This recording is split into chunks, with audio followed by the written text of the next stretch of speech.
소돔 사람들과 당시에 소돔 사람들과 비교해 보면 인간적으로 분명히 나은 부분이 있습니다. 그러나 성경은 많은 부분에서 롯의 부정적인 면들을 이야기하고 있습니다. 창세기 13장 10절에 보면 롯이 소돔에 살게 된 이유, 이사 오게 된 이유를 밝히는데 신앙과는 상관이 없습니다. 믿음과는 상관이 없습니다. 그냥 살기 좋아 보여서 애굽 땅 같이 잘 살 수 있을 것 같아서 그것만 보고 선택을 해서 소돔 땅에 살다가 손에 쥔 거라고는 죄밖에 없는 거예요. 연기밖에 없는 거예요. 또 19장 8절 말씀에도 보면 이 동성애자들이 찾아와서 집에 찾아온 손님을 내놓으라고 할 때에 강제로 요구했을 때에 그들의 요구를 단호하게 끊어버리지 못하고 자기의 두 딸을 내어주려고 하는 모습 속에서 타락한 소돔 세상과 타협하는 자였다는 것을 우리가 살펴보았습니다. 또 가정도 제대로 잘 다스리지 못했습니다. 천사를 통해서 롯에게 하나님이 메시지를 전달했습니다. 이 도시가 너무 악하기 때문에 심판을 하려고 한다. 빨리 네게 속한 사람들을 끌어내라 하여서 사이들에게 말을 했더니 14절 말씀에 보면 사이들이 장인의 말을 어떻게 받아들였다고요? 웃기는 소리 하지 마세요. 장인의 근위가 없었던 것을 볼 수 있습니다. 아내도 영적으로 잘 관리하지 못한 것을 볼 수 있습니다. 아내가 물질에 너무 빠져 있었습니다. 그래서 나중에 피신을 하다가 뒤를 돌아보고 소금 기둥이 되어버리고 말았습니다. 누가복음 17장 32절에는 이 아내의 이름을 알려주지 않고 뭐라고 합니까? 롯의 처라 이렇게 말해주고 있습니다. 말세를 만난 성도들에게 교훈할 때 너무 세상적이고 육신적이고 물질적인 것에 빠지지 말라고 할 때 롯의 처를 본으로 삼습니다. 이름 없이 롯의 처로 밝힌 것으로 보아서 롯에게 책임을 돌리고 있는 듯한 모습을 보여주고 있습니다. 나중에 살아남은 딸들이 처신하는 행동도 보면 생각하는 것이 엉망이었다는 사실을 알 수 있습니다. 이제 살아남은 사람은 아버지와 딸 두 사람밖에 없습니다. 자녀를 낳고 대를 이어야 되는데 대를 이을 사람이 없다 생각하니까 이 두 딸이 아버지한테 술을 많이 먹이고 취하게 해가지고 하루는 큰 딸이 아버지와 동침을 하고 그 다음 날은 둘째 딸이 아버지와 동침을 해서 아이들을 낳았는데 37절에 보면 큰 딸이 낳은 아이의 이름이 모압이고 작은 딸이 낳은 아이의 이름이 암몬이었습니다. 자, 이게 요즘 우리 뉴스에서 참 도무지 이해할 수 없는 이상한 아댕 학들을 비롯해서 많은 일들이 일어나는데 이게 바로 롯의 가정에 일어난 거예요. 이 신앙적인 모습이라고는 보이지 않습니다. 자녀 교육에도 완전히 실패를 한 롯을 볼 수 있습니다. 뿐만 아니라 롯 자신도 영적으로 육적으로 문제가 많았습니다. 16절에 보면 천사가 빨리 소돔을 떠날 것을 명령을 했습니다. 그때 롯은 어떻게 반응을 하죠? 16절 말씀해 보면 어떻게 반응을 하죠? 지체를 합니다. 자, 그리고 19장 19절 말씀을 보면 산으로 도망하라 그랬습니다. 급합니다. 그러면 어떻게 해야 됩니까? 무조건 산으로 도망을 하고 빨리 순종을 해야 됩니다. 자, 그런데 19장 19절 말씀을 보면 롯은 어떻게 반응하죠? 중반절에 보면 주님께서 내한테 큰 인자를 베푸사 내 생명을 구원하시오나 내가 도망하여 산에까지 갈 수 없습니다. 구원하여 주십니다. 그러나 자, 하나님이 말씀하시면 즉시 순종하고 그대로 순종하고 어디든지 가야 됩니다. 그러나 롯은 꿈을 꾸리고 토를 달고 주저주저합니다. 자, 이런 롯이 구원은 받았지만 성경은 19장이 지나고 나면 더 이상 롯에 대한 이야기가 나오지 않습니다. 자, 오늘 우리 모습이 내 모습이 롯과 같지 않는가 하는 생각을 듭니다. 신분상으로 보면 분명히 거듭난 그리스도인이 맞습니다. 하나님의 자녀입니다. 우리가 호흡을 거두고 난 다음에 하나님의 나라에 들어갈 것입니다. 그러나 우리의 지금의 모습, 행위를 보면 세속적인 사람들과 별로 다를 바가 없습니다. 소돔 고모라 사람과 타협하며 살고 있고 여전히 세속적인 것에 온 마음이 뺏겨 있고 말씀에 순종하지 않고 지체하고 삽니다. 자, 이런 롯 같은 사람을 신약에서는 고린도전서 3장 15절에서는 어떤 사람이라고 하냐면 불 가운데서 구원 얻은 것과 같은 사람이다 말씀을 합니다. 자, 이렇게 롯의 모습을 본다면 롯은 구원받을 자격이 없습니다. 그런데도 롯이 구원을 받았습니다. 이유가 뭡니까? 자, 16절 말씀해 보면 이런 롯이 구원을 받은 이유를 밝히고 있습니다. 뭐라고 밝히고 있습니까? 16절 말씀해 보면 롯이 이렇게 지체하고 자격이 없음에도 불구하고 천사가 강건해서 손을 잡아서 인도해서 성 밖에 둔 이유, 그래서 살려주신 이유가 뭡니까? 여호와께서 그에게 자비를 더하심이었더라 이것입니다.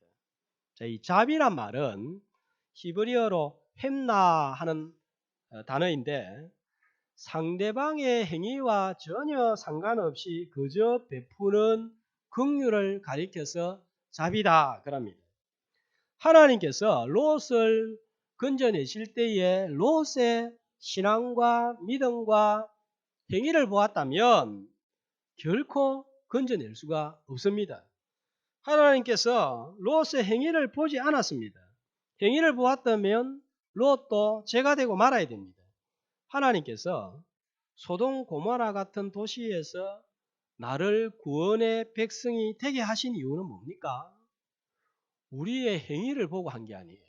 하나님의 자비 때문입니다. 하나님이 우리한테 어떤 자비를 베푸셨습니까? 에베소서 1장 3절에 보면 창세전에 너희를 그리스도 안에서 택하사 선택했다고 합니다. 창세전은 언제입니까, 여러분? 내가 세상에 태어나기 전입니다. 훨씬 까마득한 전입니다. 내가 세상에서 손이나 발을 하나도 움직이지 않았을 때입니다. 어떤 선한 행동도 하지 않았을 때입니다. 어떤 선한 생각도 하지 않았고 눈으로 어떤 것도 보지 않았을 때 하나님이 나를 택하신 거예요. 그러니까 내 행위하고는 전혀 상관없이 택하시고 하나님의 자녀의 신분을 주셨습니다. 이것이 하나님의 자비입니다. 롯이 구원받은 첫 번째 이유는 하나님의 자비로 얻은 거예요. 자, 두 번째 이유는 오늘 19장 29절에 있는 말씀입니다. 오늘 이 말씀 중심으로 살펴보려고 합니다. 자, 왜 하나님이 롯을 그 엎으시는 중에서 건져주셨습니까? 구원해 주셨습니까?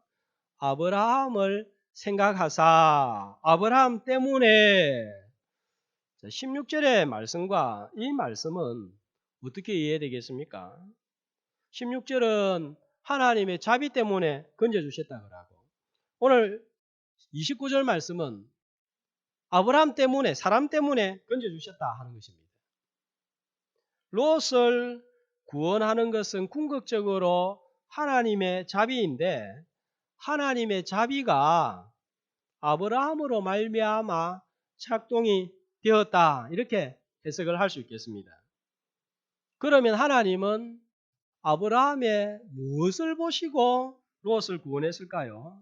18장 22절 이하에는 우리가 하나님께서 천사를 통해서 소돔 고모라를 멸하시겠다 아브라함한테 알려주셨을 때에 아브라함이 보여준 반응을 쭉 기록하고 있습니다. 한마디로 22절부터 33절은 무슨 내용입니까? 아브라함이 심판의 소식을 듣고 소돔과 고모라를 위하여 하나님께 중보 기도하는 모습이 나옵니다. 하나님은 자비를 주시는데 아브라함 사람의 기도를 통해서 주시는 것을 볼 수 있습니다.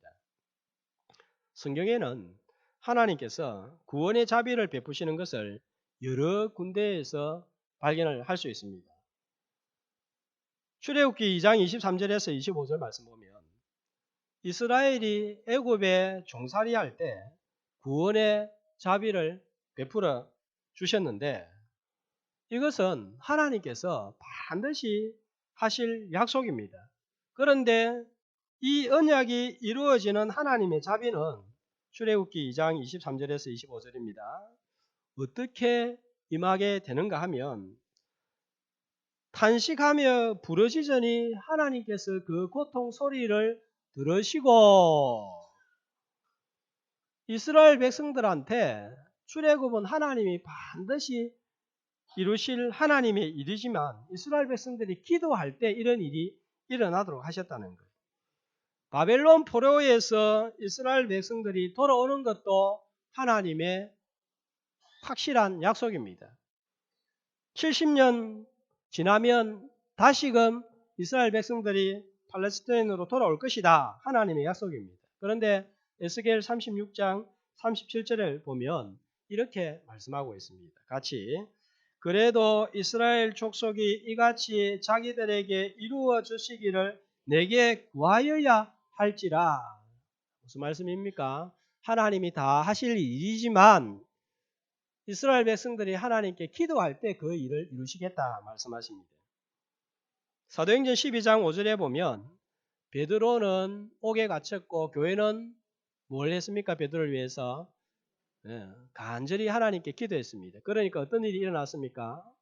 감옥에 갇혀있던 베드로가 천사를 통해서 옥문이 열리고 구출되는 역사가 일어났습니다. 자, 어차피 가만히 있어도 하나님이 하실 수 있는 일인데 왜 기도할 때에 구출하시고 구원을 하시는 걸까요? 하나님의 능력이 모자라서일까요? 아닙니다. 얼마든지 하나님 혼자서 구원하실 수 있지만 우리를 구원하는 일에 동참을 시키기 위해서 그러는 거예요. 고린도전서 3장 9절은 이런 하나님의 의도를 이렇게 말씀하고 있습니다. 같이 우리는 하나님의 동력자들이요 너희는 하나님의 밭이요 하나님의 집이니라. 하나님께서는 얼마든지 혼자서 일하실 수 있지만 우리가 하나님의 동력자 되기를 원하시는 거예요. 그 하나님의 일을 엄청난 하나님의 위대한 일을 하는 일에 우리를 동참시켜서 그 영광을 나누시기를 원하는 거예요. 지난주에는 롯을 구원시키는데 누가 등장을 했죠? 누구를 통해서 하나님이 롯의 손을 잡고 구원을 시켰습니까? 천사들입니다. 자, 그러니까 무슨 말입니까? 하나님이 하시는 일에 천사들만 있어도 충분한데 천사들의 그 일을 우리한테 맡겨주셔서 우리가 하나님의 동력자 되기를 원하시는데 기도를 통해서 이 일을 감당하기 원하신다는 사실입니다. 오늘 내가 누군가를 위하여 기도하는 일을 할 때에 천사 같은 하나님의 동력자가 될 수 있고 기도하는 나를 생각하사 내가 누군가를 기도하는 그것 때문에 자비를 더하셔서 누군가를 구원시키십니다. 우리가 누군가를 위해서 기도함으로 구원시키는 하나님의 동력자들이 다 되시기를 주의 이름으로 축복합니다.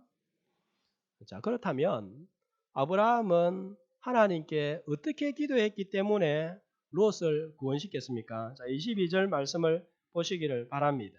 오늘 아브라함의 기도를 통해서 우리가 어떻게 기도해야 될지를 배우게 됩니다. 여러분 22절 말씀에 의하면 기도는 무엇입니까? 자, 그런 심판의 소식 하나님의 말씀을 들었을 때 아브라함은 어떻게 반응을 했죠? 22절에 여호와 앞에 섰더니 기도는 하나님 앞에 서는 것입니다. 자, 어떻게 섰습니까? 여호와 앞에 그대로 서는 거예요. 하나님 앞에 서는 것이 기도고 하나님 앞에 어떻게 서야 됩니까? 그러면 그대로 서는 거예요. 우리가 전에 찬송 많이 불렀습니다. 내 모습 이대로 주 받으옵소서 이렇게 하면서 이 찬양대가 등장을 했는데 내 모습 이대로 하나님 앞에 서는 거예요. 실패했으면 실패한 대로 절망적이면 절망적인 그대로 죄인이면 죄인의 모습 그대로 하나님 앞에 서는 거예요. 사람 앞에 서는 게 아니에요. 평상시에는 늘 누구 앞에 섭니까? 늘 사람 앞에 서는 거예요. 내가 뭘 하면 이걸 하면 저걸 하면 사람들이 어떻게 생각할까? 이렇게 되면 사람들이 날 어떻게 취급할까? 그러나 기도는 하나님 앞에 서는 거예요. 하나님 앞에 진실하게 서 있으면 어떻게 될까요? 23절. 자, 어떻게 됩니까? 하나님 앞에 서 있다가 그 다음에 어떻게 되죠? 아브라함이 어떻게 되죠? 가까이 나아갑니다. 자, 기도란 이런 거예요. 하나님 생각하고 묵상하다 보면 점점 하나님께로 가까이 나아가는 것이 기도입니다. 기도에는 진전이 있습니다. 하나님 앞에 서 있다가 하나님을 가까이 하게 됩니다. 하나님을 점점 가까이 하게 되면 어떤 일이 일어날까요? 하나님을 가까이 하면 어떤 일이 일어날까요? 누군가하고 자꾸 친해지면 어떤 일이 생깁니까? 그 사람이 좋아지고 그 사람에 대해서 점점 알아가게 되는 거예요. 하나님과 가까이 하면 하나님이 어떤 분인지, 하나님이 누구인지 발견하게 되고 알게 됩니다. 하나님께 가까이 나아갔을 때에 아브라함이 만난 하나님은 어떤 분이십니까? 25절에 보니까 같이 한번 읽겠습니다. 25절. 주께서 이같이 하사 의인을 악인과 함께 죽이심은 부당하오며 의인과 악인을 같이 하심도 부당하나이다. 세상을 심판하시는 이가 정의를 행하실 것이 아니니까. 이 말씀에 의하면 아브라함이 알고 만난 하나님은 어떤 하나님이에요? 세상을 심판하시는 이. 근데 어떻게 심판하십니까? 정의에 따라서, 공의에 따라서 심판하시는 거예요. 추하고 더럽고 죄인을 그냥 두지 아니하시고 심판하시는 하나님. 정의의 하나님, 공의의 하나님 생각하면 우리는 두렵습니다. 처벌을 받아야 됩니다. 그런데도 아브라함은 소돔 고모라의 사람들을 살려달라고 기도할 수 있는 이유가 어디에 있습니까? 하박국 3장 2절에 보니까 또 하나님은 심판하실 뿐만 아니라 또 이런 분이십니다. 한 목소리로 여호와여 내가 주께 대한 소문을 듣고 놀랐나이다. 여호와여 진노 중에라도 긍휼을 잊지 마소서. 심판하시는 하나님만 생각하면 어떤 사람도 하나님 앞에 나올 수 없어요. 그러나 하나님은 심판 중에라도 자비를 베푸시고 긍휼을 베푸시는 분이시기 때문에 우리가 하나님께 나올 수 있는 거예요. 우리가 기도할 수 있는 근거, 오늘 아침 여기에 나올 수 있는 근거가 여기에 있는 거예요. 내 모습 생각하고 내가 행한 행위를 생각하면 어떻게 우리가 하나님 앞에 나올 수 있겠습니까? 내 친구, 내 옆에 있는 사람들, 동료들, 그들 행위를 보면 과연 그 사람들이 구원받을 만한 자격이 있습니까? 그렇다고 생각하세요. 그런데도 우리가 그 사람들을 구원받기를 위해서 기도하고 또 전도하려고 하는 이유는 뭡니까? 돌아서기만 하면 과거에 대해서는 더 이상 묻지 아니하시고 돌아선 그 순간부터 하나님이 받아주시고 품어주시기 때문입니다. 예레미야 선지자, 거룩한 선지자입니다.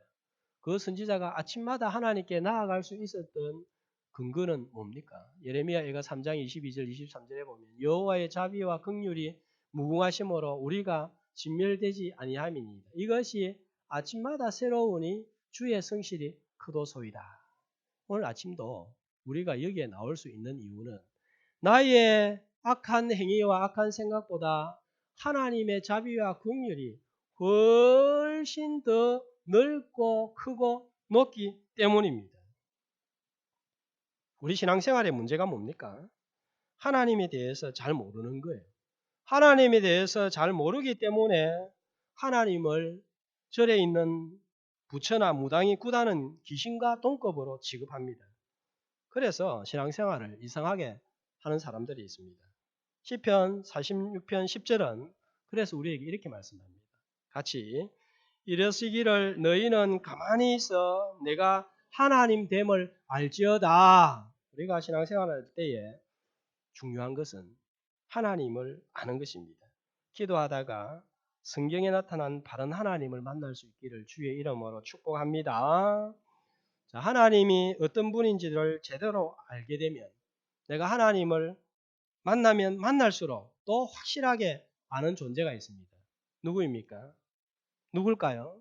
하나님을 제대로 만나고 하나님을 제대로 알면 알수록 누구에 대해서 정확하게 알게 되겠습니까? 누구에 대해서 정확하게 알게 되겠습니까? 내가 다른 사람이 아니에요. 기도를 통해 하나님을 만난 아브라함은 27절 말씀을 보세요. 자신에 대해서 발견합니다. 자, 자신을 어떤 존재로 인식하고 하나님 앞에 고백하고 있습니다. 티끌이나 재와 같다 그랬습니다. 티끌, 먼지입니다. 공중에 날아다니는 쓸모없는 존재, 티끌입니다. 불타고 남은 아무런 소용없는 존재, 흙 속에 묻어버려야 되는 존재, 바로 죄입니다.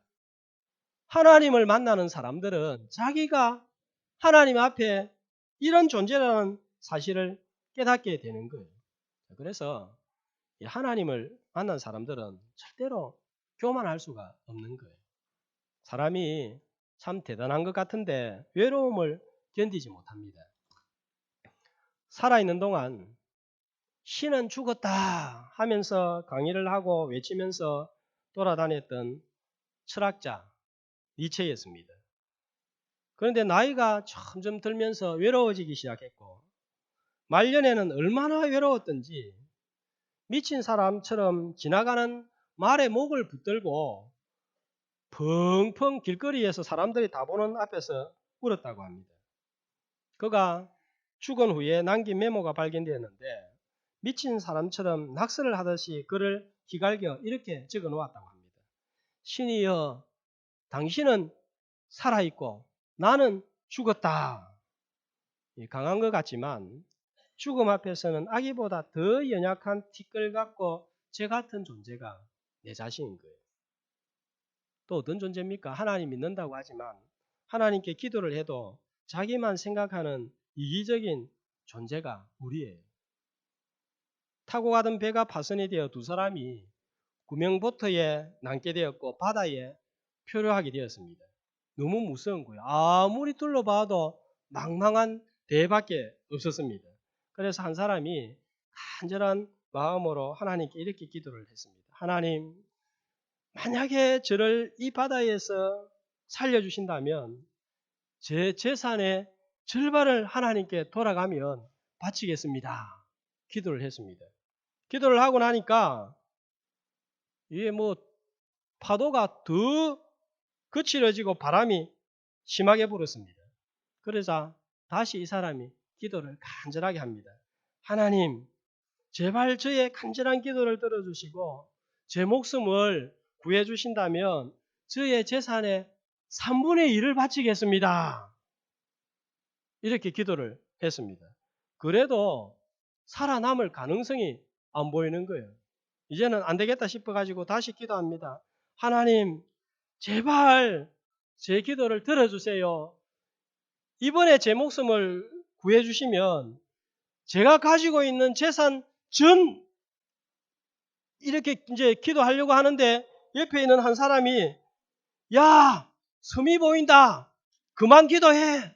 그랬더니 이 사람 기도 전 딱 하다가 멈추고 알았어. 조금만 늦었으면 큰일 날 뻔했잖아. 그러면서 기도를 멈추었습니다. 제 같은 기도를 하는 거예요. 우리가 분수를 모르고 살 때가 많습니다. 이솝 우화에 나오는 이야기입니다. 어느 가을날 노새가 귀뚜라미의 노래소리를 듣고 귀뚜라미의 이 아름다운 노래소리에 푹 빠진 거예요. 너무너무 부러웠습니다. 그래서 귀뚜라미한테 귀뚜라미야 귀뚜라미야 너는 뭘 먹고 살기에 그렇게 아름다운 소리를 낼 수 있지? 물었더니 귀뚜라미가 나는 매일 아침 풀잎 위에 이슬을 먹고 살아. 노새도 너무 귀뚜라미의 소리를 내고 싶어서 그 이야기를 들은 순간부터 아무것도 먹지 않고 아침 이슬만 먹다가 결국은 죽어버렸다는 이야기입니다. 자신을 모르면 이렇게 된다고 합니다. 언제 자신을 잘 압니까? 내가 인격 수양한다고 결심한다고 자신을 아는 게 아니에요. 하나님을 제대로 만날 때에 자신을 알게 됩니다. 그래서 우리 성도들은 어떤 자들입니까? 하나님 없이는 절대로 설명될 수 없는 존재예요. 그래서 칼빈은 세상에서 제일 두 가지 귀중한 지식이 있는데 첫 번째가 하나님을 아는 지식이고 두 번째는 나를 아는 지식이다. 그렇게 말을 한 거예요. 하나님을 아는 사람은 절대로 교만할 수가 없습니다. 나는 연약한 티끌에 불과하고 죄에 불과하고 오늘 밤 내 목숨을 하나님이 거두어 가시면 얼마든지 나는 세상과 작별할 수 있다. 이렇게 깨닫게 됩니다. 소원이라는 복음송 가사에 나오는 가사입니다. 나의 자금을 알고 그분의 크심을 알며 소망 그 깊은 길로 가기 원하네. 자, 기도하다가 하나님을 만나고 자신을 정확하게 인식함으로 겸손하게 살아가는 주의 자녀들이 되시기를 축복합니다. 그런데 참 우리 신앙이 신기한 것은 나는 이렇게 티끌 같고 쟤 같은 존재다 생각하면 하나님 앞에 열등감이 생기고 쓰레기 같은 존재다 이렇게 되어야 되는데 이상하게 내 자신에 대해서 잘 알면 알수록 하나님 앞에 나아갈 용기가 생깁니다. 이런 역설이 우리 신앙 안에 있습니다. 이렇게 자신을 고백하고 나면서 27절에 아브라함은 하나님께 계속해서 나아갑니다. 자, 뭐라고 하면서 하나님께 나아가죠? 27절에 보니까 제가 싸우나 자, 어떻게 죽게 하렵니까? 감히 도무지 자격으로 생각해 보면 하나님 앞에 나갈 수 없는 자이지만 그러나 감히 하나님께 기도합니다. 이 말이에요. 하나님, 저의 연약함과 무력함을 압니다. 내가 연약하고 무력하기 때문에 크신 하나님, 전능하신 하나님을 붙듭니다. 내가 너무 무식하고 무지한 존재인 줄 알기 때문에 모든 것을 다 아시는 전지하신 하나님을 붙듭니다. 내 의로는 도무지 하나님 앞에 설 수 없지만 진노 중에라도 긍휼을 베푸시는 하나님의 자비 때문에 감히 이 자리에 나옵니다 하는 그런 용기가 생기는 거예요. 오늘 우리가 이 자리에 나올 수 있는 이유는 바로 하나님의 자비하심 때문입니다. 그런데 기도는 이렇게 하나님 내한테 자비를 베풀어 주셔서 감사합니다. 이것으로 끝나지 않습니다. 처음에 기도할 때 하나님 내 같은 제 같고 티끌 같은 사람을 보호하여 주시고 구원해 주셔서 감사합니다. 이렇게 됩니다. 그러나 기도 생활이 깊어지고 기도의 시간이 늘어날수록 하나님의 자비의 범위가 내한테만 머무르지 않고 점점 확장되도록 간구하게 되는 거예요. 아브라함은 하나님을 만나고 자신을 대면하고 난 다음에 어떻게 기도하죠? 소돔 고모라를 위해서 중보 기도합니다. 어느 정도 기도합니까? 50명이 있으면 하나님 50명 의인인데 멸망시키겠습니까? 하니까 하나님이 뭐라고 합니까? 멸망시키지 않겠다. 45명이 있다면 그래도 멸망시키지 않겠다. 생각하면 생각할수록 45명이 안 될 것 같아요. 하나님 그래서 30명이면 20명이면 10명이면 아브라함의 기도 속에서 어떤 모습을 발견하게 됩니까? 간절함이 어떻게 해서라도 몇 사람이라도 구원하기 위해서 간절하게 기도합니다. 또 어떤 기도의 모습이 보입니까? 끝까지 기도하고 있습니다. 33절에 보면 하나님께서 아브라함과 말씀을 마치고 올라가시기 전까지 기도하는 아브라함의 모습을 보게 됩니다.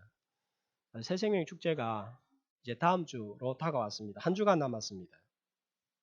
제가 전도하기 위해서 저도 이제 이렇게 초청장을 나눠주고 이렇게 하는데 제가 어느 미용실에 갔더니 교회 오세요 했더니 알고 있습니다 그러더라고요. 누가 벌써 와가지고 초청장도 전해주고 한두 사람이 아니에요. 여러 사람이 오라고 그러고 그래 했더라고요. 보니까 우리 교회에 모모 권사님, 모모 집사님 어느 미용실에 가는지 제가 다 알게 됐습니다. 자, 초청도 하고 초청장도 전달하고 약속을 받았을 것입니다. 이렇게 해야 됩니다.